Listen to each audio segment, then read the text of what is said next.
നിന്റെ മുക്കലും മൂളലും കേൾക്കുമ്പോ ഒക്കെ എനിക്ക് വേണ്ടി മനോല്ലാ മനസ്സോടുകൂടി ചെയ്യണ പോലെ ഉണ്ട്. സ്ഥലം വാങ്ങിയത് വിട്ടിത്തായും തോന്നണ്ടോ? ഓ രാഘവ, അതല്ല.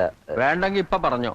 കൊടുത്ത വിലയിൽ 100 200 ലാഭം വെച്ചെന്ന് ഞാൻ എടുത്തോളാം. വേണ്ടെന്ന് ഞാൻ പറഞ്ഞില്ലല്ലോ.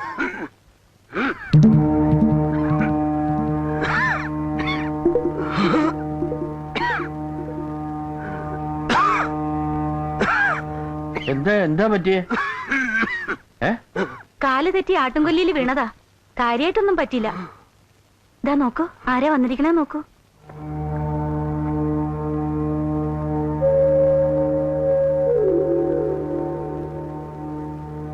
അച്ഛാ, എന്തോ ഒരു ഭാഗ്യം കൊണ്ട് വള്ളിയമ്പല് തങ്ങിയിരുന്നു. ഞാൻ പൈക്കുട്ടിയെ തെളിക്കുമ്പോഴാ കണ്ടത്. ആട്ടുംകൊല്ലി എന്ന് പേര് വന്നത് എങ്ങനെയെന്നറിയാമോ? ഇരളന്മാര് മുമ്പ് കാട്ടാടിനെ പായിപ്പിച്ച് ചാടിക്കും.